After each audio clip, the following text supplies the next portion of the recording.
हाँ जी, ਵੈਲਕਮ ਕਰਦੇ ਹਾਂ ਤੁਹਾਡਾ ਤੂਰ ਸਟੱਡੀ ਕਲਾਸ YouTube ਚੈਨਲ ਦੇ ਵਿੱਚ। ਇਸ ਵੀਡੀਓ ਦੇ ਵਿੱਚ ਸਟੂਡੈਂਟਸ ਆਪਾਂ ਜਿਹੜੇ ਕਿ ਕਹਾਣੀ, ਮਿੰਨੀ ਕਹਾਣੀ, ਨਿੱਕੀ ਕਹਾਣੀ, ਲੰਬੀ ਕਹਾਣੀ ਦੇ ਵਿੱਚ ਜਿਹੜੇ ਕਿ ਇਹਨਾਂ ਦੇ ਛੋਟੇ ਕੁਐਸਚਨ ਆਨਸਰ ਲੈ ਕੇ ਆਏ ਹਾਂ। ਸਟੂਡੈਂਟਸ ਜਿਹੜੇ ਰੈਗੂਲਰ ਵਾਲੇ ਬੱਚੇ ਨੇ ਉਹਨਾਂ ਨੂੰ ਛੋਟੇ ਕੁਐਸਚਨ 11 ਆਉਣੇ ਨੇ, ਅਤੇ ਪ੍ਰਾਈਵੇਟ ਵਾਲਿਆਂ ਨੂੰ ਜਿਹੜੇ ਕਿ ਛੋਟੇ ਕੁਐਸਚਨ 20 ਆਉਣੇ ਨੇ, 2 ਮਾਰਕਸ ਦੇ, 40 ਮਾਰਕਸ ਦੇ ਨੇ ਪ੍ਰਾਈਵੇਟ ਔਰ ਡਿਸਟੈਂਸ ਐਜੂਕੇਸ਼ਨ ਵਾਲੇ ਸਟੂਡੈਂਟਸ ਦੇ। ਠੀਕ ਹੈ, ਹਾਂਜੀ।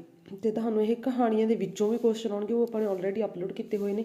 ਇਹ ਜਿਹੜੇ ਰਹਿੰਦੇ ਸੀ ਉਹ ਆਪਾਂ ਅਪਲੋਡ ਕਰ ਰਹੇ ਹਾਂ। ਠੀਕ ਹੈ, ਨਿੱਕੀ ਕਹਾਣੀ, ਪਹਿਲਾਂ ਤਾਂ ਕਹਾਣੀ ਕੀ ਹੁੰਦੀ ਹੈ? ਕਹਾਣੀ ਜਿਹੜੀ ਕਿ ਆਪਸ ਦੇ ਵਿੱਚ ਜੁੜੀਆਂ ਘਟਨਾਵਾਂ।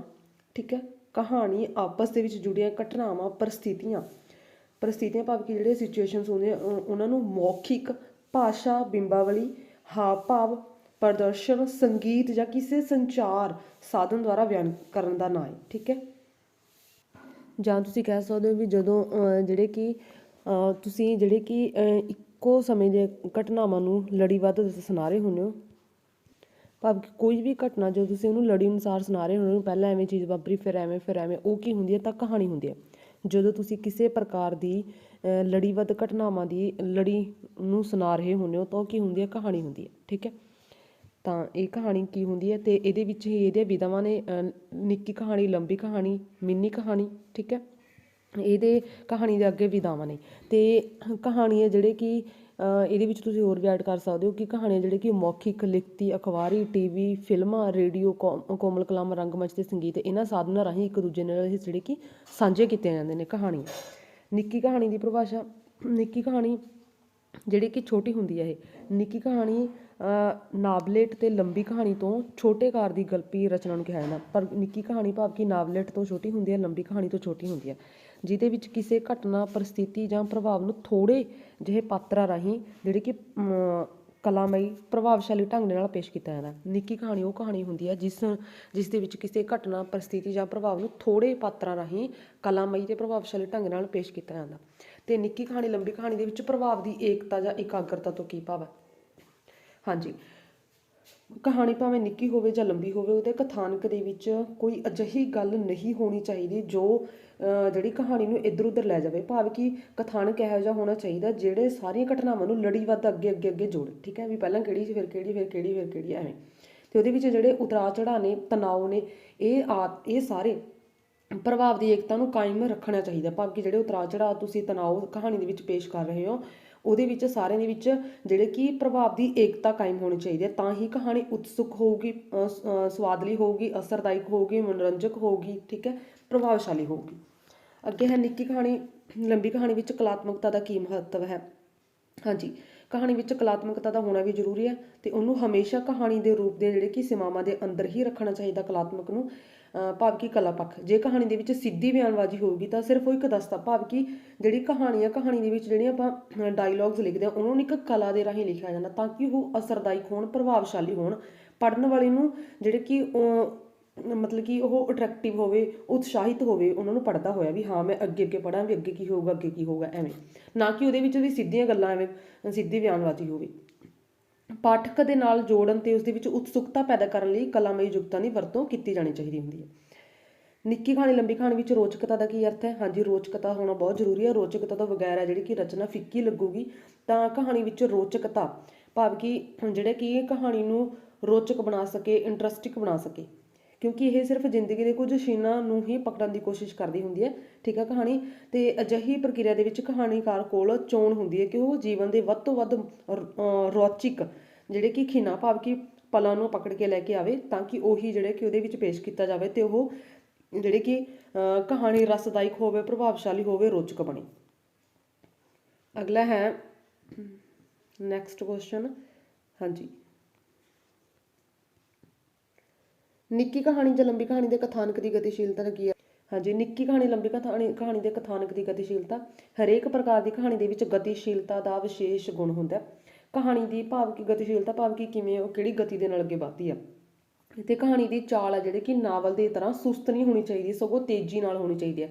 ਵੀ ਇਹ ਨਹੀਂ ਹੈ ਵੀ ਕਹਾਣੀ ਜਿਵੇਂ ਨਾਵਲ ਦੇ ਵਿੱਚ ਹੁੰਦਾ ਵੀ ਜਿਹੜੀ ਮੇਨ ਟੌਪਿਕ ਹੁੰਦਾ ਉਹਨੂੰ ਸਾਈਡ 'ਤੇ ਰੱਖ ਕੇ ਕਈ ਵਾਰ ਉਹਦੇ ਵਿੱਚੋਂ ਬਾਕੀ ਜਿਹੜੇ ਘਟਨਾਵਾਂ ਪੇਸ਼ ਕੀਤੀਆਂ ਜਾਂਦੀਆਂ ਨੇ ਫਿਰ ਉਹਨੂੰ ਮੁੱਖ ਲੜੀ ਦੇ ਨਾਲ ਜੋੜਿਆ ਜਾਂਦਾ। ਵੀ ਐਵੇਂ ਨਹੀਂ ਹੋਣਾ ਚਾਹੀਦਾ। ਕਹਾਣੀ ਦੀ ਜਿਹੜੀ ਚਾਲ ਉਹ ਸੁਸਤ ਨਹੀਂ ਹੋਣੀ ਚਾਹੀਦੀ ਬਲਕਿ ਤੇਜ਼, ਚੁਸਤ ਹੋਣੀ ਚਾਹੀਦੀ ਹੈ। ਕਹਾਣੀ ਦੀ ਤਾਜ਼ ਆ ਜਿਹੜੀ ਕਿ ਇੱਕ ਤੇਜ਼ ਹੋਣੀ ਚਾਹੀਦੀ ਹੈ, ਚੁਸਤ ਹੋਣੀ ਚਾਹੀਦੀ ਹੈ।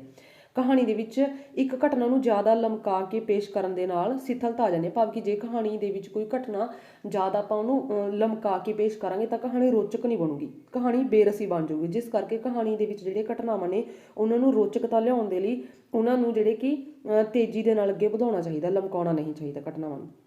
ਨਿੱਕੀ ਕਹਾਣੀ ਦੇ ਕਿਹੜੇ ਕਿਹੜੇ ਤੱਤ ਨੇ, ਇਹਨਾਂ ਨਾਲ ਤੁਹਾਨੂੰ ਜਿਹੜੇ ਕਿ ਲੌਂਗ ਕੁਐਸਚਨਸ ਨੇ ਉਹ ਵੀ ਰਿਵੀਜ਼ਨ ਹੋ ਜਾਣਗੇ ਸਟੂਡੈਂਟ ਸ਼ਾਰਟ ਕੁਐਸਚਨ ਰਾਹੀਂ। ਵਿਸ਼ਾ, ਉਦੇਸ਼, ਕਥਾਨਕ, ਚਰਿੱਤਰ ਚਿੱਤਰਣ, ਵਾਤਾਵਰਣ, ਵਾਰਤਾਲਾਪ, ਭਾਸ਼ਾ ਸ਼ੈਲੀ। ਠੀਕ ਹੈ, ਸਾਰੇ ਕੁਐਸਚਨ ਤੁਹਾਨੂੰ ਇਹ ਰਿਵਾਈਜ਼ ਹੋ ਜਾਣਗੇ। ਅੱਗੇ ਹੈ ਨਿੱਕੀ ਕਹਾਣੀ ਵਿੱਚ ਵਿਸ਼ਾ ਵਸਤੂ ਕੀ ਹੁੰਦਾ ਹੈ, ਜਾਂ ਕਹਾਣੀ ਵਿੱਚ ਵਿਸ਼ਾ ਵਸਤੂ। ਵਿਸ਼ਾ ਵਸਤੂ ਨਿੱਕੀ ਕਹਾਣੀ ਦਾ ਪ੍ਰਮੁੱਖ ਤੱਤ। ਹਾਂਜੀ, ਵਿਸ਼ਾ ਵਸਤੂ ਨਿੱਕੀ ਕਹਾਣੀ ਦਾ ਪ੍ਰਮੁੱਖ ਤੱਤ ਹੈ। ਇਹਦੇ ਵਿੱਚ ਮਨੁੱਖੀ ਜੀਵਨ ਦੀ ਹਰ ਇੱਕ ਘਟਨਾ ਪਰਿਸਥਿਤੀ ਕਹਾਣੀ ਦਾ ਜਿਹੜੀ ਕਿ ਵਿਸ਼ਾ ਵਸਤੂ ਬਣਨ ਦੀ ਸੰਭਾਵਨਾ ਰੱਖਦੇ। ਵਿਸ਼ਾ ਵਸਤੂ ਭਾਵ ਕਿ ਉਹਦਾ ਕੀ ਟੌਪਿਕ ਹੈ, ਟੌਪਿਕ ਕੀ ਰੱਖਣਾ। ਠੀਕ ਹੈ, ਮਨੁੱਖੀ ਜੀਵਨ ਦੀ ਹਰ ਇੱਕ ਘਟਨਾ ਚਾਹੇ ਸਥਿਤੀ ਹੈ ਉਹ ਕਹਾਣੀ ਦਾ ਵਿਸ਼ਾ ਵਸਤੂ ਬਣਨ ਦੀ ਜਿਹੜੀ ਕਿ ਪੋਸੀਬਿਲਿਟੀ ਰੱਖਦੀ ਹੁੰਦੀ ਹੈ। ਅਤੇ ਇਸ ਦੇ ਵਿੱਚ ਜੀਵਨ ਦੇ ਲਗਭਗ ਹਰ ਵਿਸ਼ੇ ਨੂੰ ਪੇਸ਼ ਕੀਤਾ ਜਾ ਸਕਦਾ। ਇਹਦਾ ਮਤਲਬ ਇਹ ਨਹੀਂ ਕਿ ਜੀਵਨ ਦੇ ਜਿਹੜਾ ਅਰਥਹੀਨ ਪਲ ਨੇ ਉਹਨਾਂ ਦਾ ਵੀ ਵਰਣਨ ਕੀਤਾ ਜਾਵੇ। ਇਹਦੇ ਵਿੱਚ ਸਮਾਜਿਕ, ਧਾਰਮਿਕ, ਵਿਦਿਅਕ, ਰਾਜਸੀ ਜੀਵਨ ਦੇ ਵਿੱਚੋਂ ਕਿਸੇ ਵੀ ਵਿਸ਼ੇਸ਼ ਕੋਈ ਸਥਿਤੀ ਆ, ਵਾਤਾਵਰਣ ਆ ਜਾਂ ਚਰਿੱਤਰ ਉਹਨੂੰ ਪੇਸ਼ ਕੀਤਾ ਜਾਂਦਾ। ਨਿੱਕੀ ਕਹਾਣੀ ਦਾ ਉਦੇਸ਼ ਕੀ ਹੁੰਦਾ? ਨਿੱਕੀ ਕਹਾਣੀ ਦਾ ਉਦੇਸ਼ ਹੈ ਜਿਹੜੇ ਕਿ ਸਮਾਜ, ਰਾਜਨੀਤੀ, ਪ੍ਰਸ਼ਾਸਨ, ਮਨੁੱਖੀ ਚਰਿੱਤਰ ਦੇ ਵਿੱਚ ਸੁਧਾਰ ਜਾਂ ਤਬਦੀਲੀ ਦੀ ਪ੍ਰੇਰਨਾ ਪੈਦਾ ਕਰਨਾ, ਜਿਹਦੇ ਨਾਲ ਉਸ ਦੇ ਵਿੱਚ ਸਪਸ਼ਟਤਾ, ਇਸ਼ਾਰਾ ਕਰਨ ਦੀ ਬਜਾਏ ਸੁਝਾਉ ਜਾਂ ਵਿਅੰਗ ਵਿਧੀ ਦੀ ਵਰਤੋਂ ਹੁੰਦੀ ਹੈ, ਜਿਹਦੇ ਨਾਲ ਵਧੇਰੇ ਪ੍ਰਭਾਵਸ਼ਾਲੀ ਬਣ ਜਾਂਦੀ ਹੈ। ਨਿੱਕੀ ਕਹਾਣੀ ਦੇ ਕਥਾਨਕ ਦੇ ਵਿੱਚ ਕਿਹੜੇ ਕਿਹੜੇ ਗੁਣ ਹੋਣੇ ਚਾਹੀਦੇ ਨੇ? ਹਾਂਜੀ, ਨਿੱਕੀ ਕਹਾਣੀ ਦਾ ਕਥਾਨਕ ਹੈ ਜਿਹੜੇ ਕਿ ਆਮ ਆਲੇ ਦੁਆਲੇ ਦੇ ਜੀਵਨ ਦੇ ਵਿੱਚ ਜਿਹੜੇ ਵਾਪਰਦੀਆਂ ਘਟਨਾਵਾਂ ਨੇ ਜਾਂ ਵਿਚਰਦੇ ਚਰਿੱਤਰ ਨਾਲ ਸੰਬੰਧਿਤ ਹੋਣਾ ਚਾਹੀਦਾ। ਕਹਾਣੀ ਦਾ ਕਥਾਨਕ ਆਰੰਭ ਦੇ ਵਿੱਚ ਝਟਪਟਾ ਹੋਣਾ ਚਾਹੀਦਾ, ਨਾਟਕੀ ਹੋਣਾ ਚਾਹੀਦਾ, ਖਿੱਚ ਭਰਿਆ ਹੋਣਾ ਚਾਹੀਦਾ, ਜਿਹਦੇ ਨਾਲ ਕੋਈ ਗੁੰਝਲ, ਤਣਾਅ ਜਾਂ ਸੰਦੇਹ ਪੈਦਾ ਹੁੰਦਾ। ਅਤੇ ਭਾਵ ਕਿ ਐਵੇਂ ਦਾ ਹੋਣਾ ਚਾਹੀਦਾ ਝਟਪਟਾ, ਉਤਸੁਕਤਾ, ਨਾਟਕੀ ਵਾਲਾ, ਜਿਹਦੇ ਨਾਲ ਸਟਾਰਟਿੰਗ ਦੇ ਵਿੱਚ ਕੁਝ ਗੁੰਝਲ ਪੈਦਾ ਹੋਵੇ ਤਾਂ ਫਿਰ ਸਾਰੇ ਉਹਨੂੰ ਦੇਖਣ ਵੀ ਹਾਂ ਇਹ ਗੁੰਝਲ ਕਿਵੇਂ ਸੁਲਝੂਗੀ। ਠੀਕ ਹੈ, ਵੀ ਇਹ ਕੋਈ ਸਮੱਸਿਆ ਕਿਵੇਂ ਸੋਲਵ ਹੋਊਗੀ। ਫਿਰ ਮੱਧ ਦੇ ਵਿੱਚ ਉਹਦੇ ਨਾਲ ਸੰਬੰਧਿਤ ਜਿਹੜੀਆਂ ਪਰਤਾਂ ਨੇ ਉਹ ਖੋਲ੍ਹੀਆਂ ਜਾਂਦੀਆਂ ਨੇ। ਠੀਕ ਹੈ, ਵਧੇਰੇ ਪੀੜਾ ਹੁੰਦਾ ਜਾਂਦਾ ਅਤੇ ਅੰਤ ਦੇ ਵਿੱਚ ਇੱਕ ਪਲਟਾ ਆਉਂਦਾ ਜਿਹਦੇ ਨਾਲ ਪਾਠਕ ਦੇ ਮਨ ਉੱਪਰ ਜਿਹੜੇ ਕਿ ਅਣਕੱਸਿਆ ਅਚੰਭਾ ਪੈਦਾ ਹੋ ਜਾਂਦਾ। ਵੀ ਐਂਡ ਦੇ ਵਿੱਚ ਕਹਾਣੀ ਦਾ ਅੰਤ ਜਿਹੜੇ ਕਿ ਅਚੰਭੇ ਭਰਪੂਰ ਬਣ ਜਾਂਦਾ। ਅਤੇ ਕਹਾਣੀ ਵਿੱਚ ਸਮੇਂ, ਸਥਾਨ ਅਤੇ ਪ੍ਰਭਾਵ ਦੀ ਏਕਤਾ ਮੁੱਢ ਤੋਂ ਲੈ ਕੇ ਅੰਤ ਤੱਕ ਰਹਿਣੀ ਚਾਹੀਦੀ ਹੈ, ਬਣੀ ਰਹਿੰਦੀ ਹੈ। ਇਹਦਾ ਅੰਤ ਫਿਰ ਜ਼ੋਰਦਾਰ, ਪ੍ਰਭਾਵਸ਼ਾਲੀ ਅਤੇ ਸੁਝਾਊ ਹੁੰਦਾ ਅਤੇ ਬਹੁਤਾ ਪਾਠਕਾਂ ਦੀ ਕਲਪਨਾ 'ਤੇ ਛੱਡ ਦਿੱਤਾ ਜਾਂਦਾ। ਅੱਗੇ ਨਿੱਕੀ ਕਹਾਣੀ ਦੇ ਚਰਿੱਤਰ ਚਿੱਤਰਣ ਵੱਧ ਸਿੱਖੇ ਜਾਂਦੇ। ਨਿੱਕੀ ਕਹਾਣੀ ਦੇ ਵਿੱਚ ਮਹੱਤਵਪੂਰਨ ਸਥਾਨ ਹੈ ਪਾਤਰ ਉਸਾਰੀ ਦਾ, ਚਰਿੱਤਰ ਚਿੱਤਰਣ ਦਾ। ਭਾਵੇਂ ਕਹਾਣੀ ਵਿੱਚ ਘਟਨਾਵਾਂ ਦੀ ਆਪਣੀ ਵਿਸ਼ੇਸ਼ਤਾ, ਪਰ ਘਟਨਾਵਾਂ ਕਦੇ ਵੀ ਆਪਣੇ ਆਪ ਦੇ ਵਿੱਚ ਜਿਹੜੇ ਕਿ ਨਹੀਂ ਵਾਪਰ ਸਕਦੀ, ਉਹਨੂੰ ਪੇਸ਼ ਕਰਨ ਦੇ ਲਈ ਕੁਝ ਪਾਤਰ ਹੋਣੇ ਚਾਹੀਦੇ ਨੇ। ਠੀਕ ਹੈ, ਇਸ ਕਰਕੇ ਪਾਤਰ ਚਿੱਤਰਣ ਦੀ ਸਫਲਤਾ ਤੇ ਹੀ ਕਹਾਣੀ ਦੀ ਸਫਲਤਾ ਟਿਕੀ ਵੀ ਹੁੰਦੀ ਹੈ, ਵੀ ਕੋਈ ਉਹਨੂੰ ਕਰੈਕਟਰ ਕਿਵੇਂ ਨਿਭਾਉਂਦਾ। ਠੀਕ ਹੈ, ਕਹਾਣੀ ਦੇ ਵਿੱਚ ਪਾਤਰਾਂ ਦੀ ਗਿਣਤੀ ਜ਼ਿਆਦਾ ਨਹੀਂ ਹੁੰਦੀ ਅਤੇ ਵਧੇਰੇ ਪਾਤਰ ਆਪਣੇ ਚਰਿੱਤਰ ਦਾ ਵਿਸਥਾਰ, ਸਾਹਿਤ ਪ੍ਰਗਟਾ ਕਰਨ ਦੇ ਜਿਹੜੇ ਕਿ ਸਮਰੱਥ ਨਹੀਂ ਹੁੰਦੇ, ਜਿਸ ਕਰਕੇ ਪਾਤਰਾਂ ਦੀ ਗਿਣਤੀ ਘੱਟ ਹੀ ਹੋਣੀ ਚਾਹੀਦੀ ਹੈ। ਅਤੇ ਇਹਦੇ ਨਾਲ ਹੀ ਨਿੱਕੀ ਕਹਾਣੀ ਦੇ ਵਿੱਚ ਪਾਤਰ ਘੱਟ ਹੁੰਦੇ ਨੇ, ਜਿਹੜੀ ਲੰਬੀ ਕਹਾਣੀ ਉਹਦੇ ਵਿੱਚ ਜ਼ਿਆਦਾ ਹੁੰਦੇ ਨੇ। ਅਤੇ ਸਿਰਫ ਖਾਸ ਪਾਤਰਾਂ ਨੂੰ ਹੀ ਇਹਦੇ ਵਿੱਚ ਲੈ ਕੇ ਆਇਆ ਜਾਂਦਾ ਅਤੇ ਜਿਹਦੇ ਨਾਲ ਕਹਾਣੀ ਦੇ ਆਕਾਰ ਦੇ ਵਿੱਚ ਸੰਜੀਵਤਾ ਦਾ ਬਿੰਬ ਜਿਹੜਾ ਪੇਸ਼ ਕੀਤਾ ਜਾਂਦਾ। ਵਾਰਤਾਲਾਪ ਨਿੱਕੀ ਕਹਾਣੀ ਦੇ ਵਿੱਚ ਭਾਵ ਕਿ ਡਾਇਲੋਗ, ਉਹ ਕਥਾਨਕ ਦਾ ਵਿਸਥਾਰ ਕਰਨ ਲਈ ਪਾਤਰ ਉਸਾਰੀ ਦੇ ਲਈ ਜਿਹੜੇ ਕਿ ਵਾਰਤਾਲਾਪ ਮਹੱਤਵਪੂਰਨ ਬਣਦੇ ਨੇ। ਅਤੇ ਵਾਰਤਾਲਾਪ ਆ ਜਿਹੜੇ ਕਿ ਸੁਭਾਵਿਕ ਹੋਣੇ ਚਾਹੀਦੇ ਨੇ, ਰੋਚਕ ਹੋਣੇ ਚਾਹੀਦੇ ਨੇ, ਵਿਲੱਖਣਤਾ ਹੋਣੀ ਚਾਹੀਦੀ, ਉਹਨਾਂ ਦੇ ਵਿੱਚ ਸੁਭਾਵਿਕਤਾ ਹੋਣੀ ਚਾਹੀਦੀ ਹੈ। ਅਤੇ ਕਹਾਣੀ ਦੇ ਵਿੱਚ ਲੋੜੀਂਦਾ ਵਾਤਾਵਰਨ ਜਿਹੜੇ ਕਿ ਵਾਰਤਾਲਾਪ ਹੀ ਡਾਇਲੋਗਸ ਦੇ ਰਾਹੀਂ ਸਿਰਜਿਆ ਜਾਂਦਾ ਅਤੇ ਜਿਹਦੇ ਨਾਲ ਕਹਾਣੀ ਦੇ ਵਿੱਚ ਉਤਸੁਕਤਾ, ਸੁਭਾਵਿਕਤਾ, ਯਥਾਰਥਕਤਾ, ਇਹ ਸਾਰੇ ਗੁਣ ਪੈਦਾ ਹੁੰਦੇ ਨੇ। ਅਤੇ ਵਾਰਤਾਲਾਪ ਹੋਣੇ ਕਿਵੇਂ ਚਾਹੀਦੇ ਨੇ? ਚੁਸਤ ਹੋਣੇ ਚਾਹੀਦੇ ਨੇ, ਸੰਖੇਪ ਦੇ ਵਿੱਚ ਹੋਣੇ ਚਾਹੀਦੇ ਨੇ, ਸੁਭਾਵਿਕ ਹੋਣੇ ਚਾਹੀਦੇ ਨੇ, ਪਾਤਰਾਂ ਦੇ ਅਨੁਕੂਲ ਹੋਣੇ ਚਾਹੀਦੇ ਨੇ ਅਤੇ ਇਹ ਪਾਤਰਾਂ ਦੀ ਮਨੋਦਸ਼ਾ ਨੂੰ ਪ੍ਰਗਟ ਕਰਨ ਵਾਲੇ ਹੋਣੇ ਚਾਹੀਦੇ ਨੇ। ਉਹਨਾਂ ਦੇ ਗੁਣਾਂ, ਔਗਣਾਂ, ਸ਼ਖਸੀਅਤਾਂ, ਯੋਗਤਾ ਦੇ ਅਨੁਕੂਲ ਹੋਣੇ ਜ਼ਰੂਰੀ ਨੇ। ਅਤੇ ਲੰਬੇ ਵਾਰਤਾਲਾਪ, ਸੁਸਤ ਗਤੀ ਦਾ ਵਾਤਾਵਰਣ ਚਿੱਤਰਣ ਕਹਾਣੀ ਦੀ ਪ੍ਰਭਾਵਸ਼ੀਲਤਾ ਨੂੰ ਘਟਾਉਂਦਾ। ਇਹਨਾਂ ਦੇ ਵਿੱਚ ਵਿਅੰਗ, ਚੋਭ, ਹਾਜ਼ਰ ਜਵਾਬੀ ਅਤੇ ਹਾਸ ਰਸ ਦਾ ਗੁਣ ਹੈ ਜਿਹੜੇ ਕਿ ਸੋਨੇ ਅਤੇ ਸੁਹਾਗੇ ਦਾ ਕੰਮ ਕਰਦਾ। ਅੱਗੇ ਹੈ ਨਿੱਕੀ ਕਹਾਣੀ ਦੇ ਵਿੱਚ ਵਾਤਾਵਰਣ ਚਿੱਤਰਣ ਦਾ ਕੀ ਮਹੱਤਵ ਹੈ? ਹਾਂਜੀ, ਕਹਾਣੀ ਦੇ ਵਿੱਚ ਵਾਤਾਵਰਣ ਅਤੇ ਦ੍ਰਿਸ਼ ਚਿੱਤਰਣ ਦਾ ਵੀ ਆਪਣਾ ਮਹੱਤਵ ਹੈ। ਕਹਾਣੀ ਦੇ ਵਿੱਚ ਕਿਉਂਕਿ ਜੀਵਨ ਦੀ ਵਿਸ਼ੇਸ਼ ਘਟਨਾ ਜਾਂ ਪਰਿਸਥਿਤੀ ਦਾ ਭਾਵਕ ਪ੍ਰਗਟਾ ਹੁੰਦਾ, ਜਿਸ ਕਰਕੇ ਉਸ ਵਿਸ਼ੇਸ਼ ਘਟਨਾ ਨੂੰ ਸਮੁੱਚੇ ਵਾਤਾਵਰਣ ਦੇ ਚਰਿੱਤਰਣ ਦੁਆਰਾ ਪੇਸ਼ ਕਰਨ ਦੇ ਨਾਲ ਕਹਾਣੀ ਦੇ ਵਿੱਚ ਯਥਾਰਥਕਤਾ, ਸੁਭਾਵਿਕਤਾ, ਸਜੀਵਤਾ ਦੇ ਗੁਣ ਪੈਦਾ ਹੁੰਦੇ ਨੇ। ਤਾਂ ਦ੍ਰਿਸ਼ ਚਿੱਤਰਣ ਦਾ ਕਹਾਣੀ ਦੇ ਵਿੱਚ ਵਿਸ਼ੇਸ਼ ਸਥਾਨ ਹੈ। ਪੰਜਾਬੀ ਦੇ ਵਿੱਚ ਸੰਤੋਖ ਸਿੰਘ ਧੀਰ, ਵਰਿਆਮ ਸਿੰਘ ਸੰਧੂ, ਬਲਦੇਵ ਸਿੰਘ, ਪ੍ਰੇਮ ਗੋਰਖੀ ਅਤੇ ਮੁਖਤਿਆਰ ਗਿੱਲ, ਇਹਨਾਂ ਕਹਾਣੀਆਂ ਦੇ ਵਿੱਚ ਵਾਤਾਵਰਨ ਵਿਸ਼ੇਸ਼ ਸਫਲਤਾ ਨਾਲ ਸਿਰਜਿਆ ਮਿਲਦਾ। ਭਾਸ਼ਾ ਸ਼ੈਲੀ, ਇਹ ਵੀ ਸਾਰਿਆਂ 'ਚ ਸੇਮ ਹੋ ਸਕਦਾ। ਭਾਸ਼ਾ ਸ਼ੈਲੀ ਜਿਹੜੇ ਕਿ ਵਿਸ਼ੇਸ਼ ਮਹੱਤਵ ਰੱਖਦਾ। ਕਹਾਣੀ ਦੇ ਵਿਚਲੇ ਜਿਹੜੇ ਕਿ ਸ਼ਬਦ ਸਜੀਵ, ਰੋਚਕ, ਸੰਕੇਤਕ, ਪ੍ਰਭਾਵਸ਼ਾਲੀ ਹੋਣੇ ਚਾਹੀਦੇ ਨੇ। ਇਹਦੇ ਨਾਲ ਹੀ ਬਿਰਤਾਂਤ ਦੀ ਸਿਰਜਣਾ ਸਮੇਂ ਕਹਾਣੀ ਨੂੰ ਜਿਹੜੀ ਕਿ ਮੁਹਾਵਰਿਆਂ ਦੀ ਵਰਤੋਂ ਵੀ ਹੋਣੀ ਚਾਹੀਦੀ ਹੈ। ਇਹਦੇ ਵਿੱਚ ਅਖੌਤਾਂ ਦੀ ਖੁੱਲ੍ਹੀ ਵਰਤੋਂ ਕਰਨੀ ਚਾਹੀਦੀ ਆ, ਤਾਂ ਕਿ ਅਖੌਤਾਂ ਦੇ ਵਿੱਚ ਇਹ ਹੁੰਦਾ ਕਿ ਆਪਾਂ ਸਮੁੰਦਰ ਨੂੰ ਕੁੱਜੇ ਦੇ ਵਿੱਚ ਬੰਦ ਕਰਨ ਵਾਲਾ ਹੁੰਦਾ ਵੀ, ਭਾਵ ਕਿ ਬਹੁਤੀ ਗੱਲ ਨੂੰ ਆਪਾਂ ਥੋੜ੍ਹੇ ਸ਼ਬਦਾਂ ਦੇ ਵਿੱਚ ਕਹਿ ਜਾਂਦੇ ਹਾਂ।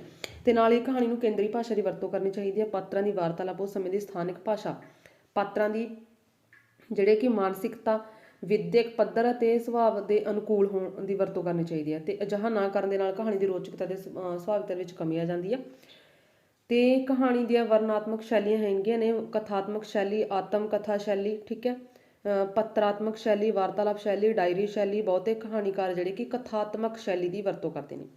ਨਿੱਕੀ ਕਹਾਣੀ ਤੇ ਮਿੰਨੀ ਕਹਾਣੀ ਦਾ ਹਰਮਨ ਪਿਆਰਾ ਹੋਣ ਦੇ ਕੀ ਕਾਰਨ ਨੇ? ਹਾਂਜੀ, ਨਿੱਕੀ ਕਹਾਣੀ ਤੇ ਮਿੰਨੀ ਕਹਾਣੀ ਜਿਹੜੇ ਕਿ ਛੋਟੀਆਂ ਹੁੰਦੀਆਂ ਨੇ ਤਾਂ ਕਰਕੇ ਜ਼ਿਆਦਾ ਹਰਮਨ ਪਿਆਰੀਆਂ ਹੁੰਦੀਆਂ ਨੇ, ਕਿਉਂਕਿ ਲੰਬੀ ਕਹਾਣੀ ਜਿਹੜੀ ਕਿ ਜ਼ਿਆਦਾ ਵੱਡੀ ਹੁੰਦੀ ਹੈ। ਇਹ ਹਰਮਨ ਪਿਆਰਾ ਰੂਪ ਨੇ। ਇਹਦਾ ਕਾਰਨ ਕੀ ਹੈ ਕਿ ਵਰਤਮਾਨ ਮਸ਼ੀਨੀ ਯੁੱਗ ਦੇ ਵਿੱਚ ਲੋਕਾਂ ਦੇ ਕੋਲ ਜਿਹੜਾ ਵਿਹਲਾ ਸਮਾਂ ਜ਼ਿਆਦਾ ਨਹੀਂ ਹੈਗਾ, ਜਿਸ ਕਾਰਨ ਵਿਹਲੇ ਸਮੇਂ ਦੀ ਕਮੀ ਹੋਣ ਕਰਕੇ ਉਹ ਥੋੜ੍ਹੇ ਟਾਈਮ ਦੇ ਵਿੱਚ ਆਪਣਾ ਮਨੋਰੰਜਨ ਕਰਨਾ ਚਾਹੁੰਦੇ ਨੇ, ਠੀਕ ਹੈ, ਕੁਛ ਨਾ ਕੁਛ ਰੀਡ ਕਰਨਾ ਚਾਹੁੰਦੇ ਨੇ, ਤਾਂ ਉਹਦੇ ਲਈ ਉਹ ਕਿਹੜੀ ਕਹਾਣੀ ਨੂੰ ਪ੍ਰੈਫਰ ਕਰਦੇ ਨੇ? ਨਿੱਕੀ ਜਾਂ ਮਿੰਨੀ ਕਹਾਣੀ ਨੂੰ, ਠੀਕ ਹੈ। ਲੰਬੇ ਲੰਬੇ ਨਾਵਲ, ਨਾਵਲੇਟ, ਕਿਸੇ ਮਹਾਕਾਵ ਪੜ੍ਹਨ ਦਾ ਉਹਨਾਂ ਕੋਲ ਸਮਾਂ ਨਹੀਂ ਹੈਗਾ, ਜਿਸ ਕਰਕੇ ਉਹ ਇਹਦੇ ਵਿੱਚ ਹੀ ਰਸ ਲੈਂਦੇ ਨੇ। ਅਤੇ ਮਿੰਨੀ ਕਹਾਣੀ ਦਾ ਆਕਾਰ ਛੋਟਾ ਹੋਣ ਕਰਕੇ ਇਹਨਾਂ ਨੂੰ ਅਖਬਾਰਾਂ, ਰਸਾਲਿਆਂ ਦੇ ਵਿੱਚ ਵਾਲੇ ਵੀ ਪਾਠਕ ਜਿਹੜੇ ਕਿ ਆਪਣਾ ਦਿਲਚਸਪੀ ਲਈ ਜਿਹੜੇ ਕਿ ਛਾਪਦੇ ਨੇ, ਪਾਠਕਾਂ ਦੀ ਦਿਲਚਸਪੀ ਲਈ ਛਾਪਦੇ ਰਹਿੰਦੇ ਨੇ, ਜਿਹੜੇ ਕਿ ਐਡੀਟਰ ਹੁੰਦੇ ਨੇ। ਅਤੇ ਜਿਸ ਕਰਕੇ ਪਾਠਕ ਤੀਕ ਆਪਣੇ ਨਵੇਂ ਅਤੇ ਨਿਵੇਕਲੇ ਰੂਪ ਦੇ ਵਿੱਚ ਥੋੜ੍ਹਾ ਜਿਹਾ ਖਰਚਾ ਕਰਨ ਨਾਲ ਹੀ ਇਹ ਕਹਾਣੀ ਜਿਹੜੀ ਕਿ ਪਹੁੰਚ ਜਾਂਦੀ ਹੈ। ਵਿਸ਼ੇ ਅਤੇ ਸ਼ੈਲੀ ਦੇ ਆਧਾਰ 'ਤੇ ਨਿੱਕੀ ਕਹਾਣੀ ਕਿੰਨੇ ਪ੍ਰਕਾਰ ਦੀ ਹੈ? 8 ਪ੍ਰਕਾਰ ਦੀ ਹੈ, ਠੀਕ ਹੈ। ਵਿਸ਼ੇ ਦੇ ਸ਼ੈਲੀ ਦੇ ਆਧਾਰ 'ਤੇ ਪਾਤਰ ਪ੍ਰਧਾਨ, ਵਿਚਾਰ ਪ੍ਰਧਾਨ, ਘਟਨਾ ਪ੍ਰਧਾਨ ਜਿਹਦੇ ਵਿੱਚ ਘਟਨਾ ਪ੍ਰਧਾਨ ਹੁੰਦੀ ਹੈ, ਵਿਚਾਰ ਜਿਹਦੇ ਵਿੱਚ ਵਿਚਾਰ ਪ੍ਰਧਾਨ ਹੋਣਗੇ, ਪਾਤਰ ਜਿਹਦੇ ਵਿੱਚ ਪਾਤਰ ਪ੍ਰਧਾਨ ਹੋਣਗੇ, ਭਾਵ ਪ੍ਰਧਾਨ ਫੀਲਿੰਗਸ ਹੋਣਗੀਆਂ, ਕਲਪਨਾ, ਠੀਕ ਹੈ, ਕਲਪਨਾਤਮਕ ਤੌਰ 'ਤੇ ਹਾਸ ਰਸ, ਵਿਅੰਗਾਤਮਕ, ਜਿਹਦੇ ਵਿੱਚ ਪ੍ਰਤੀਕ ਹੋਣਗੇ ਜ਼ਿਆਦਾ। ਸ਼ੈਲੀ ਦੇ ਆਧਾਰ 'ਤੇ ਉੱਤਮ ਪੁਰਖ ਸ਼ੈਲੀ, ਅਨਿਆਇ ਪੁਰਖ ਸ਼ੈਲੀ, ਪੱਤਰ ਪੱਧਤੀ ਸ਼ੈਲੀ। ਉੱਤਮ ਪੁਰਖ ਭਾਵ ਕਿ ਮੈਂ ਪਾਤਰ ਦੇ ਤੌਰ 'ਤੇ ਲਿਖੀ ਹੋਈ ਹੈ, ਠੀਕ ਹੈ। ਅਨੇ ਦੂਜੇ ਪਾਤਰ ਦੇ ਦੂਜੇ ਦੇ ਦੁਆਰਾ ਕਹਾਈ ਗਈ ਹੈ। ਵਾਰਤਾਲਾਪ ਪੱਧੀ ਵਾਲੀ ਲੇਖ, ਡਾਇਰੀ ਪੱਧੀ ਵਾਲੀ। ਅੱਗੇ TR ਵਿਨੋਦ ਨੇ ਲੰਬੀ ਕਹਾਣੀ ਬਾਰੇ ਕੀ ਵਿਚਾਰ ਦਿੱਤੇ ਨੇ? ਹਾਂਜੀ, ਲੰਬੀ ਕਹਾਣੀ ਦਾ ਪ੍ਰਯੋਜਨ ਨਿੱਕੀ ਕਹਾਣੀ ਵਾਲਾ ਹੀ ਹੁੰਦਾ, ਬਟ ਇਹਦੀ ਰਚਨਾ ਦੇ ਵਿੱਚ ਸਥਿਤੀਆਂ, ਭਿੰਨ ਭਿੰਨ ਪਰਤਾਂ, ਦਿਸ਼ਾਵਾਂ, ਪਸਾਰਨ ਨੂੰ ਜਿਹੜੀ ਕਿ ਮੂਰਤੀਮਾਨ ਕਰਨ ਦੀ ਸਮਰੱਥਾ ਰੱਖਦਾ। ਭਾਵ ਕਿ ਜਿਹੜੀ ਕਿ ਇਹ ਕੋਟੇਸ਼ਨ ਇਹਨੂੰ ਤੁਸੀਂ ਐਵੇਂ ਯਾਦ ਕਰਨਾ ਰਹਿਣਾ, ਠੀਕ ਹੈ। ਰਾਈਟਰ ਬਾਰੇ ਇਹ ਰਾਈਟਰ ਨੇ ਦੱਸੀ ਹੋਈ ਹੈ ਲੰਬੀ ਕਹਾਣੀ ਬਾਰੇ। ਅੱਗੇ ਵਰਿਆਮ ਸੰਧੂ ਦੀ, ਇਹਨੂੰ ਵੀ ਤੁਸੀਂ ਇਹ ਈਜ਼ੀ ਹੈ, ਵਰਿਆਮ ਸੰਧੂ ਦੀ ਲੰਬੀ ਕਹਾਣੀ ਬਾਰੇ। ਇਹ ਕੀ ਹੈ ਵੀ ਇੱਕ ਸਟੇਸ਼ਨ ਤੋਂ ਦੂਜੇ ਸਟੇਸ਼ਨ ਤੱਕ ਦਾ ਸਫ਼ਰ ਜਾਂ ਸਰਪਟ ਘੋੜ ਦੌੜ ਨਹੀਂ ਰਹੀ ਹੈ ਲੰਬੀ ਕਹਾਣੀ ਸਿੱਧਾ ਨੱਕ ਦੀ ਸੇਧ, ਸ਼ੂਟ ਵੱਟ ਕੇ ਦੌੜਨ ਦੀ ਥਾਂ ਥੋੜਾ ਆਸੇ ਪਾਸੇ ਵੇਖ ਕੇ ਹੌਲੀ ਹੌਲੀ ਤੁਰਨ ਲੱਗਿਆ। ਭਾਵ ਕਿ ਜਿਹੜਾ ਕਿ ਲੰਬੀ ਕਹਾਣੀ ਦੇ ਵਿੱਚ ਲੇਖਕ ਸਿੱਧੀ ਸਪਸ਼ਟ ਗੱਲ ਨਹੀਂ ਕਹਿੰਦਾ। ਲੰਬੀ ਕਹਾਣੀ ਦੇ ਵਿੱਚ ਜਿਹੜਾ ਲੇਖਕ ਹੈ ਉਹ ਜਿਹੜੀ ਗੱਲ ਕਹਿਣੀ ਉਹਨੇ ਆਲੇ ਦੁਆਲੇ ਤੋਂ ਵੀ, ਜਿਵੇਂ ਭਾਵ ਕਿ ਉਹਦਾ ਵਿਸਥਾਰ ਕਰਦੇ ਨੇ, ਠੀਕ ਹੈ। ਕੋਈ ਵੀ ਘਟਨਾ ਪੇਸ਼ ਕਰਨੀ ਉਹਨੂੰ ਵਿਸਥਾਰ ਦੇ ਨਾਲ ਪੇਸ਼ ਕਰਦੇ ਨੇ, ਇਹਦੇ ਨਾਲ ਸਿੱਧੀ ਨਹੀਂ ਹੁੰਦੀ ਇਹ।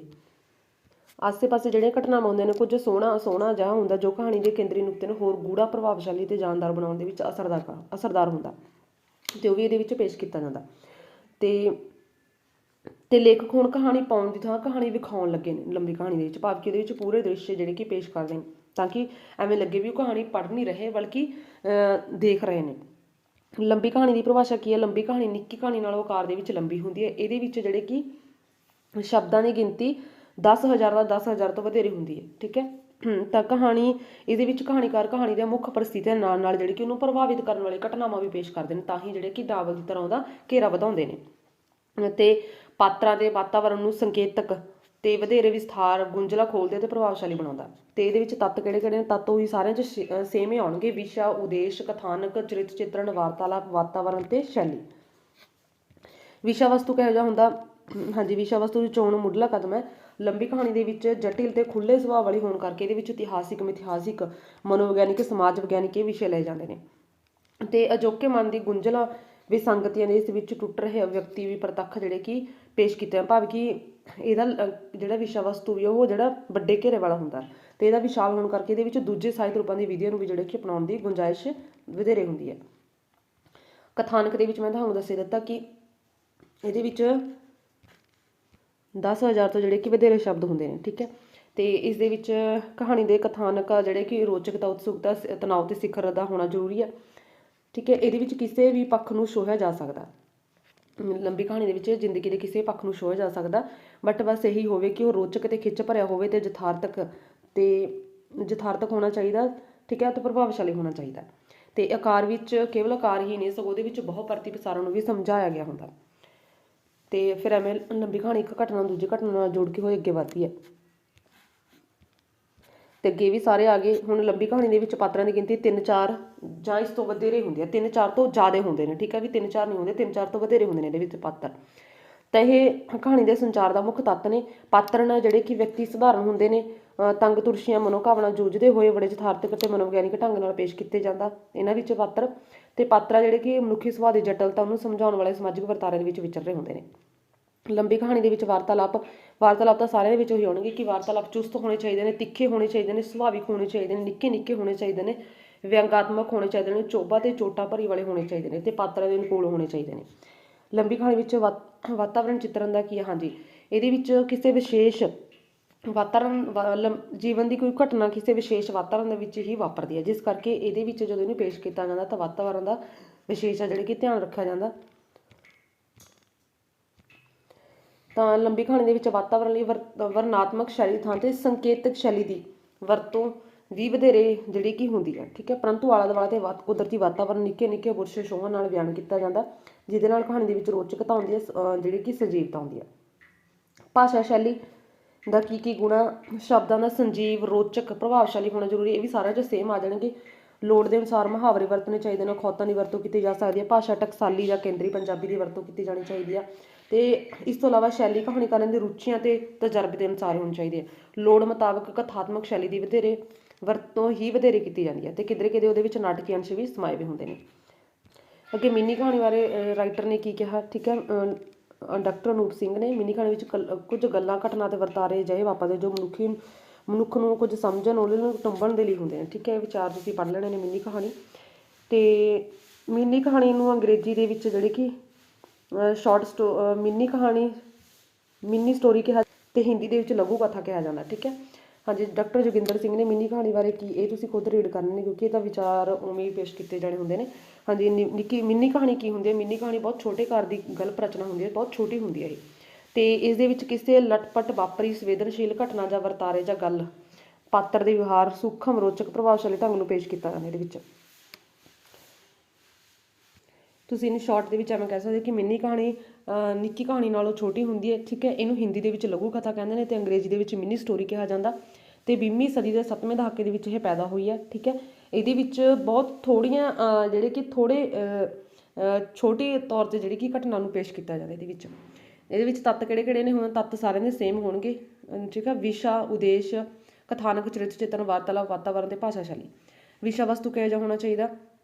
ਇਹਦੇ ਵਿੱਚ ਜਿਹੜੀ ਕਿ ਕਹਾਣੀ ਦੀ ਨਿਰੰਤਰਤਾ ਕਾਇਮ ਰਹਿਣ ਵਾਲਾ ਹੋਣਾ ਚਾਹੀਦਾ, ਵਿਸ਼ੇ ਦੀ ਚੋਣ ਇਹੋ ਜਿਹਾ ਹੋਣਾ ਚਾਹੀਦਾ, ਸਮਾਜਿਕ, ਆਰਥਿਕ, ਰਾਜਨੀਤਿਕ ਖੇਤਰ ਵਿਚਲੇ ਭ੍ਰਿਸ਼ਟਾਚਾਰ ਨੂੰ ਪੇਸ਼ ਕਰਨ ਤੋਂ ਇਲਾਵਾ ਇਹਦੇ ਵਿੱਚ ਸੰਵੇਦਨਸ਼ੀਲਤਾ ਹੋਣੀ ਚਾਹੀਦੀ ਹੈ ਵਿਸ਼ੇ ਦੇ ਵਿੱਚ, ਠੀਕ ਹੈ। ਤੇ ਸਮੇਂ ਦੇ ਵਿੱਚ ਇਹਦੇ ਵਿੱਚ ਜਿਹੜੇ ਸਮੱਸਿਆਵਾਂ ਨਾਲ ਜਨਮ ਲੈਂਦੀਆਂ ਨੇ ਉਹਨਾਂ ਦੇ ਪ੍ਰਤੀ ਵੀ ਮਿੰਨੀ ਕਹਾਣੀ ਲਿਖੀ ਉਹਦਾ ਵਿਸ਼ਾ ਬਣ ਸਕਦਾ। ਤੇ ਕਹਾਣੀ ਦੇ ਵਿੱਚ ਭਾਵ ਕਿ ਵਿਸ਼ਾ ਆਪਾਂ ਕਿਸੇ ਵੀ ਪੱਖ ਦਾ ਲੈ ਸਕਦਾ, ਬਟ ਵਿਸ਼ੇ ਦੇ ਵਿੱਚ ਕੀ ਹੋਣਾ ਚਾਹੀਦਾ? ਰੋਚਕਤਾ ਹੋਣੀ ਚਾਹੀਦਾ, ਪ੍ਰਭਾਵਸ਼ਾਲੀ ਹੋਣਾ ਚਾਹੀਦਾ ਉਹ ਵਿਸ਼ਾ, ਠੀਕ ਹੈ। ਤੇ ਮਾਨਸਿਕ ਤਣਾਅ, ਗਿਆਨ ਤੇ ਹੀਨ ਭਾਵਨਾ, ਇਹ ਸਾਰੇ ਜਿਹੜੇ ਕਿ ਇਹ ਨਵੇਂ ਰੂਪਾਂ ਦੇ ਵਿੱਚ ਵੀ ਇਹਨੂੰ ਬਿਆਨ ਕੀਤਾ ਜਾ ਸਕਦਾ। ਭਾਵ ਕਿ ਵਿਸ਼ਾ ਕਿਸੇ ਵੀ ਤੌਰ 'ਤੇ ਹੋ ਸਕਦਾ, ਬਟ ਰੋਚਕ ਹੋਵੇ, ਪ੍ਰਭਾਵਸ਼ਾਲੀ ਹੋਵੇ, ਅਸਰਦਾਇਕ ਹੋਵੇ, ਠੀਕ ਹੈ। ਇਹ ਵੀ ਲਾਈਨਾਂ ਲਿਖ ਦੇਣੀਆਂ ਨੇ ਇਹਦੇ ਵਿੱਚ। ਨੈਕਸਟ ਹੈ ਕੁਐਸਚਨ ਅੱਗੇ ਤੁਹਾਨੂੰ, ਕਥਾਨਕ। ਮਿੰਨੀ ਕਹਾਣੀ 2 ਕੁ ਸਤਰਾਂ ਤੋਂ ਲੈ ਕੇ ਅੱਧੇ ਕੁ ਪੰਨੇ ਦੀ ਹੁੰਦੀ ਹੈ, ਭਾਵ ਕਿ ਮਿੰਨੀ ਕਹਾਣੀ ਦਾ ਆਕਾਰ ਹੈ ਜਿਹੜੀ ਕਿ ਬਹੁਤ ਥੋੜ੍ਹਾ ਹੁੰਦਾ, 1 ਪੰਨੇ ਤੋਂ ਲੈ ਕੇ ਅੱਧੇ ਕੁ ਪੰਨੇ ਤੱਕ ਹੁੰਦੀ ਹੈ, ਠੀਕ ਹੈ। ਅੱਧੇ ਕੁ ਪੰਨੇ ਦੇ ਆਕਾਰ ਵਾਲੀ ਹੋਣ ਕਰਕੇ ਜਿਹੜੀ ਕਿ ਆਪਣੀ ਵੱਖਰਤਾ ਨੂੰ ਦਰਸਾਉਂਦੀ ਹੈ। ਇਹ ਵੀ ਤੁਸੀਂ ਲਾਈਨਾਂ ਇਹਦੇ ਵਿੱਚ ਮਿੰਨੀ ਕਹਾਣੀ ਉਹਦੇ ਵਿੱਚ ਲਿਖ ਸਕਦੇ ਹੋ। ਇਹਦੇ ਵਿੱਚ ਘਟਨਾਵਾਂ ਦਾ ਵਾਪਰਨਾ ਥੋੜ੍ਹੇ ਸਮੇਂ ਲਈ ਹੁੰਦਾ, ਜਿਸ ਕਰਕੇ ਘਟਨਾ ਦਾ ਜ਼ਿਆਦਾ ਵਿਸਥਾਰ ਨਹੀਂ ਇਹਦੇ ਵਿੱਚ ਹੁੰਦਾ, ਸਿਰਫ ਇਹਦੇ ਵਿੱਚ ਸੰਕੇਤਕ ਵਰਤੋਂ ਹੁੰਦੀ ਹੈ। ਤੇ ਪਲਾਂਟ ਇਹਦਾ ਕਸਮਾ ਹੁੰਦਾ, ਵੇਗ ਤਿੱਖਾ ਹੁੰਦਾ, ਭਾਵ ਕਿ ਛੋਟਾ ਹੁੰਦਾ, ਤੇ ਪ੍ਰਭਾਵ ਦੀ ਏਕਤਾ ਨੂੰ ਇਹਦੇ ਵਿੱਚ ਕਾਇਮ ਰੱਖਿਆ ਜਾਂਦਾ। ਤੇ ਕਹਾਣੀ ਦੀ ਬਣਤਰ ਗਹਿਰੀ ਹੁੰਦੀ ਹੈ, ਇਸ ਕਰਕੇ ਲੇਖਕ ਨੂੰ ਵਧੇਰੇ ਸੁਚੇਤ ਹੋਣ ਦੀ ਲੋੜ ਹੁੰਦੀ ਹੈ। ਸੰਜਮ, ਸੰਖੇਪਤਾ ਇਹਦੇ ਵਿਸ਼ੇਸ਼ ਹੁੰਦੇ, ਆਹ ਪੁਆਇੰਟ ਇਹਨੂੰ ਦੂਜਿਆਂ ਨਾਲੋਂ ਅਲੱਗ ਕਰਦਾ ਮਿੰਨੀ ਕਹਾਣੀ ਨੂੰ, ਸੰਜਮਤਾ ਤੇ ਸੰਖੇਪਤਾ, ਠੀਕ ਹੈ। ਵਿਅੰਗਮਈ, ਵਿਸਫੋਟਕ, ਇਹ ਸਾਰੇ ਹੋਣੇ ਚਾਹੀਦੇ ਨੇ। ਅੱਗੇ ਪਾਤਰਾਂ ਦੇ, ਇਹਦੇ ਵਿੱਚ ਪਾਤਰਾਂ ਦੀ ਗਿਣਤੀ ਸੀਮਤ ਹੁੰਦੀ ਹੈ ਕਿਉਂਕਿ ਇਹਦੇ ਵਿੱਚ ਆਕਾਰ ਛੋਟਾ ਹੋਣ ਕਰਕੇ ਜ਼ਿਆਦਾ ਪਾਤਰ ਨਹੀਂ ਹੁੰਦੇ, ਥੋੜ੍ਹੇ ਹੁੰਦੇ ਨੇ। ਤੇ ਪਾਤਰ ਸਧਾਰਨ ਵਿਅਕਤੀ ਵੀ ਹੋ ਸਕਦੇ ਨੇ ਤੇ ਜੀਵਨ ਜਿਉਂਦੇ ਲੋਕਾਂ ਦੀਆਂ ਤੰਗੀਆਂ ਤੁਰਸ਼ੀਆਂ ਨੂੰ ਜਿਹੜੇ ਕਿ ਬਿਆਨ ਕਰਨ ਵਾਲੇ ਹੁੰਦੇ ਨੇ। ਤੇ ਵਿਸ਼ੇਸ਼ ਪਾਤਰਾਂ ਦਾ ਕਿਰਦਾਰ ਹੀ ਕਹਾਣੀ ਦੇ ਨਿਸ਼ਚਿਤ ਆਕਾਰ ਦੇ ਵਿੱਚ ਇੱਕ ਸੰਜੀਵਤਾ ਪੈਦਾ ਕਰਦਾ। ਵਾਰਤਾਲਾਪ ਜਿਹੜੇ ਕਿ ਇਹ ਵੀ ਸਾਰਿਆਂ 'ਚ ਸੇਮ ਆਉਣਗੇ ਕਿ ਵਧੀਆ ਹੋਣੇ ਚਾਹੀਦੇ ਨੇ, ਠੀਕ ਹੈ। ਬਟ ਇਹਦੇ ਵਿੱਚ ਕੀ ਹੈ ਕਿ 1-2 ਵਾਰਤਾਲਾਪ ਹੀ ਕਹਾਣੀ ਦੇ ਵਿੱਚ ਸਮਾਏ ਹੁੰਦੇ ਨੇ। ਤੇ ਉਹੀ ਵਾਰਤਾਲਾਪ ਆ ਜਿਹੜੇ ਕਿ ਰੋਚਕ ਤੇ ਰਵਾਨਗੀ ਪੈਦਾ ਕਰਨ ਵਾਲੇ ਹੋਣੇ ਚਾਹੀਦੇ ਨੇ, ਛੋਟੇ ਹੋਣੇ ਚਾਹੀਦੇ ਨੇ, ਸੁਭਾਵਿਕ ਹੋਣੇ ਚਾਹੀਦੇ ਨੇ। ਭਾਸ਼ਾ ਸ਼ੈਲੀ ਇਹ ਵੀ ਸਾਰਿਆਂ 'ਚ ਸੇਮ ਹੀ ਆਊਗਾ, ਠੀਕ ਆ। ਸ਼ਬਦ ਸਜੀਵ, ਰੋਚਕ, ਸੰਕੇਤਕ, ਪ੍ਰਭਾਵਸ਼ਾਲੀ ਵਾਲੀ ਜਿਹੜੀ ਇਹਦੇ ਵਿੱਚ ਹੋਣੀ ਚਾਹੀਦੀ ਹੈ ਭਾਸ਼ਾ ਸ਼ੈਲੀ। ਕੇਂਦਰੀ ਭਾਸ਼ਾ ਦੀ ਵਰਤੋਂ ਕਰਨੀ ਚਾਹੀਦੀ ਆ। ਤੇ ਜ਼ਿਆਦਾਤਰ ਸ਼ੈਲੀ ਜਿਹੜੀ ਕਿ ਕਥਾਤਮਕ ਸ਼ੈਲੀ, ਇਹ ਸਾਰਿਆਂ ਦੇ ਵਿੱਚ ਸੇਮ ਹੋਣਗੇ ਭਾਸ਼ਾ ਸ਼ੈਲੀ ਵਾਲਾ ਤਾਂ ਰੂਪ, ਠੀਕ ਆ। ਉਦੇਸ਼, ਕਿਸੇ ਨਾ ਕਿਸੇ ਉਦੇਸ਼ ਨੂੰ ਲਿਖ ਕੇ ਲਿਖੀ ਜਾਂਦੀ ਹੈ ਕਹਾਣੀ, ਤਾਂ ਇਸ ਲਈ ਕਹਾਣੀ ਦਾ ਉਦੇਸ਼ ਹੈ ਮਨੁੱਖੀ ਜੀਵਨ ਦੀ ਵਿਆਖਿਆ ਕਰਕੇ ਉਹਦੇ ਵਿੱਚ ਨਵੀਆਂ ਪੋਸੀਬਿਲਿਟੀਆਂ ਪੈਦਾ ਕਰਨਾ। ਵੀ ਜੇ ਕੋਈ ਸਮੱਸਿਆ ਨੂੰ ਪੇਸ਼ ਕਰਕੇ ਲਿਖੇ ਜਾ ਰਹੇ, ਉਹਦੇ ਵਿੱਚ ਨਾਲ ਦੀ ਨਾਲ ਉਹਨਾਂ ਦਾ ਸੋਲਿਊਸ਼ਨ ਵੀ ਦਿੱਤਾ ਜਾਂਦਾ ਹੁੰਦਾ ਵੀ, ਠੀਕ ਹੈ। ਇੱਕ ਪੋਸੀਬਿਲਿਟੀ ਮਿਲਦੀ ਹੁੰਦੀ ਹੈ ਕਹਾਣੀਆਂ ਦੇ ਉਦੇਸ਼ ਦੇ ਵਿੱਚ। ਅੱਗੇ ਇਹਨਾਂ ਦੇ ਵਿੱਚ ਵਖਰੇਵੇਂ ਵਾਲਾ ਆਪਾਂ ਨੇ ਕੀਤਾ ਹੋਇਆ, ਵਖਰੇਵੇਂ ਵਾਲਾ ਤਾਂ ਬਿਲਕੁਲ ਸੇਮ ਆ ਗਿਆ ਇਹਨਾਂ ਦੇ ਵਿੱਚ, ਸਾਰਿਆਂ ਦੇ ਵਿੱਚ ਹੁਣ ਜਿਨ੍ਹਾਂ ਦੇ ਵਿੱਚ ਅੰਤਰ ਥੋੜਾ ਥੋੜਾ ਵੀ ਤੁਸੀਂ ਕੀ ਅੰਤਰ ਇਹਨਾਂ ਵਿੱਚ ਸਾਰਾ ਦਾ ਸੇਮ ਆ ਜਾਊਗਾ, ਠੀਕ ਹੈ। ਨਿੱਕੀ ਕਹਾਣੀ ਕੀ ਹੈ, ਮਿੰਨੀ ਕਹਾਣੀ ਕੀ ਹੈ, ਲੰਬੀ ਕਹਾਣੀ ਕੀ ਹੈ, ਵੀ ਕਦੋਂ ਪੈਦਾ ਹੋਈ, ਠੀਕ ਹੈ। ਨਿੱਕੀ ਕਹਾਣੀ ਜਿਹੜੀ ਜ਼ਿਆਦਾ ਭਾਵਕ ਤੌਰ ਤੇ ਹੁੰਦੀ ਹੈ, ਜ਼ਿਆਦਾ ਗਹਿਰਾਈ ਨਾਲ ਪਹੁੰਚਾਇਆ ਜਾਂਦਾ ਇਹਦੇ ਵਿੱਚ। ਤੇ ਮਿੰਨੀ ਕਹਾਣੀ 20ਵੀਂ ਸਦੀ ਦੇ 7ਵੇਂ ਦਹਾਕੇ ਦੇ ਵਿੱਚ ਪੈਦਾ ਹੋਈ ਹੈ। ਮਿੰਨੀ ਕਹਾਣੀ ਹੈ ਕਿ ਜਿਵੇਂ ਮੈਂ ਤੁਹਾਨੂੰ ਹੁਣੀ ਦੱਸਿਆ ਕਿ ਇਹ ਹਿੰਦੀ ਦੇ ਵਿੱਚ ਉਹਨੂੰ ਲਘੂ ਕਥਾ ਕਹਿੰਦੇ ਨੇ, ਠੀਕ ਹੈ, ਉਹ ਤੁਸੀਂ ਇਹਦੇ ਵਿੱਚ ਲਿਖ ਸਕਦੇ ਹੋ। ਲੰਬੀ ਕਹਾਣੀ ਥੋੜੀ ਲੰਬੇ ਕਾਰ ਦੀ ਹੁੰਦੀ ਹੈ, ਜਿਹਦੇ ਵਿੱਚ 10,000 ਤੋਂ ਵੱਧ ਸ਼ਬਦ ਹੁੰਦੇ ਨੇ। ਤੇ ਨਿੱਕੀ ਕਹਾਣੀ ਘੋੜ ਦੌੜ ਦੇ ਵਾਂਗ ਅੰਤ ਤੱਕ, ਸਿਖਰ ਤੱਕ ਜਿਹੜੀ ਕਿ ਤੇਜ਼ ਦੌੜਦੀ ਹੈ, ਠੀਕ ਹੈ। ਤੇ ਮਿੰਨੀ ਕਹਾਣੀ ਅਕੈਰਾਪਣ ਹੁੰਦਾ ਉਹਦੇ ਵਿੱਚ, ਸੰਖੇਪਤਾ ਜ਼ਿਆਦਾ ਹੁੰਦੀ ਹੈ, ਠੀਕ ਹੈ। ਸੰਜਮਤਾ, ਸੰਖੇਪਤਾ ਮਿੰਨੀ ਕਹਾਣੀ ਦੇ ਵਿੱਚ ਜ਼ਿਆਦਾ। ਤੇ ਲੰਬੀ ਕਹਾਣੀ ਜਿਹੜੀ ਕਿ ਘੋੜ ਦੌੜ ਨਹੀਂ ਹੁੰਦੀ, ਬਲਕਿ ਆਲੇ ਦੁਆਲੇ ਦੇਖ ਕੇ ਤੁਰਨ ਵਾਲੀ ਹੁੰਦੀ ਹੈ। ਤੇ ਵਿਸ਼ੇ ਦੇ ਪੱਖੋਂ ਕੀ ਵਖਰੇਵਾਂ ਇਹਨਾਂ ਦੇ ਵਿਸ਼ਾ, ਇਹ ਤਾਂ ਸਾਰੇ ਆਪਾਂ ਨੇ ਕਰੇ ਲਏ, ਠੀਕ ਹੈ। ਵਿਸ਼ੇ ਦੇ ਪੱਖੋਂ ਤੁਸੀਂ ਜਿਵੇਂ ਅੰਤਰ ਲਿਖਣਾ, ਨਿੱਕੀ ਕਹਾਣੀ ਦਾ ਵਿਸ਼ਾ ਕੀ ਹੈ, ਮਿੰਨੀ ਕਹਾਣੀ ਦਾ ਵਿਸ਼ਾ ਕੀ ਹੈ, ਲੰਬੀ ਕਹਾਣੀ ਦਾ ਵਿਸ਼ਾ ਕੀ ਹੈ, ਬਸ ਉਹ ਦੇ ਦੇਣਾ, ਠੀਕ ਹੈ। ਤਿੰਨਾਂ ਦਾ ਬਸ ਆਪਣੇ ਵਖਰੇਵਾਂ ਹੋ ਜਾਂਦਾ। ਐਵੇਂ ਕਥਾਨਕ ਤਿੰਨਾਂ ਦਾ ਇਕੱਠਾ ਕਰਕੇ ਲਿਖ ਦੇਣਾ। ਫਿਰ ਐਵੇਂ ਜਿਹੜੇ ਕਿ ਇਹਨਾਂ ਦੇ ਵਿੱਚ ਚਿਤਰਨ ਇਹਨਾਂ ਦੇ ਇਕੱਠੇ ਕਰਕੇ ਲਿਖ ਦੇਣੇ ਨੇ। ਹੁਣ ਨਿੱਕੀ ਕਹਾਣੀ ਦੇ ਵਿੱਚ ਪਾਤਰਾਂ ਦੀ ਗਿਣਤੀ ਘੱਟ ਹੁੰਦੀ ਹੈ, ਮਿੰਨੀ ਕਹਾਣੀ ਦੇ ਵਿੱਚ ਬਹੁਤ ਹੀ ਸੀਮਤ ਹੁੰਦੇ ਨੇ, ਤੇ ਲੰਬੀ ਕਹਾਣੀ ਦੇ ਵਿੱਚ 4 ਜਾਂ 5 ਤੋਂ ਵਧੇਰੇ ਹੁੰਦੇ ਨੇ, ਠੀਕ ਹੈ। ਤੇ ਵਾਰਤਾਲਾਪ ਤੇ ਤਾਂ ਸਾਰਿਆਂ ਦੇ ਵਿੱਚ ਹੀ ਸੇਮ ਹੋਣਗੇ। ਤੇ ਇਹਨਾਂ ਦੇ ਵਿੱਚ ਵਾਤਾਵਰਨ ਕੀ ਜ਼ਿਆਦਾ ਸੰਕੇਤਕ ਵਾਤਾਵਰਨ ਕਿਹਦੇ ਵਿੱਚ ਵਰਤਿਆ ਜਾਂਦਾ, ਮਿੰਨੀ ਕਹਾਣੀ ਦੇ ਵਿੱਚ ਹੁੰਦਾ, ਸਿਰਫ ਇਸ਼ਾਰੇ ਮਾਤਰ ਹੀ ਹੁੰਦਾ। ਲੰਬੀ ਕਹਾਣੀ ਦੇ ਵਿੱਚ ਪੂਰਾ ਸੁਭਾਵਿਕਤਾ, ਯਥਾਰਥਿਕਤਾ ਵਾਲਾ ਹੁੰਦਾ। ਸੋ ਇਹ ਸੀ ਤੁਹਾਡੇ ਸ਼ਾਰਟ ਕੁਐਸਚਨਸ। ਥੈਂਕਸ।